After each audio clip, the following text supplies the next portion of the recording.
J'étais en train de m'agacer. Je vais me reprendre. Merci de me donner la parole.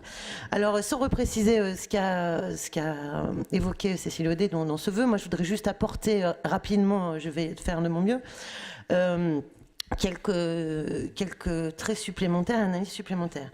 Alors, vous avez bien axé sur le premier degré, parce que c'est ce qui concerne la collectivité, mais cette loi elle a une ampleur délétère bien plus importante, que ce soit sur le statut, que ce soit autour de la question du second degré. Et entre autres, l'article 1, qui ne propose que le droit de se taire au personnel d'éducation au nom d'un nouveau devoir de réserve qui n'a jamais existé dans nos statuts.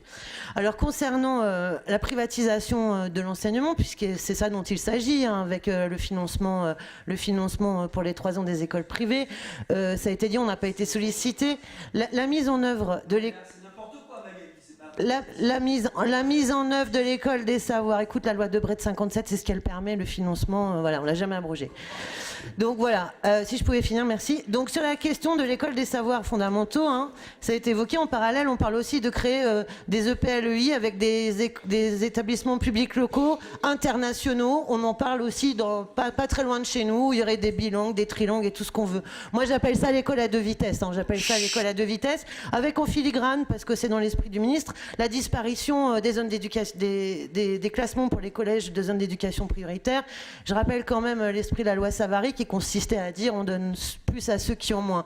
Donc on est quand même sur un recul, et je comprends la position du groupe de droite, parce qu'effectivement depuis la loi d'orientation et de programmation pour l'avenir de l'école, dite loi Fillon, on n'avait pas vu une telle régression dans l'éducation nationale, tant et si bien qu'évidemment on va voter ce vœu. Et vous savez pourquoi on va voter ce vœu? Parce que aussi les parents d'élèves, les associations, je finis, je fais pas de polémique, je vous dis ce que je pense,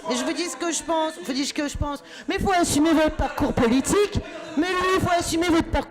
la loi Fillon c'est vous, c'est pas nous, on n'a rien à voir dans l'histoire. Donc pour finir, et je vais finir simplement, cette loi, elle est régressive, elle est inacceptable. Elle est inacceptable ni pour les enfants, ni pour les familles auxquelles on fait croire que la réforme du lycée, qui vont choisir toutes les options qu'ils veulent. S'il vous plaît. Mais on est dans un mensonge d'État. Non, mais on est dans un mensonge d'État avec cette loi, vous vous rendez même pas compte. Et que ça soit pour les familles, pour les parents d'élèves, pour les enseignants et pour les personnels de l'éducation nationale, il y a un mépris, mais il y a un mépris qu'on n'a effectivement jamais vu. Donc évidemment, on votera ce vœu.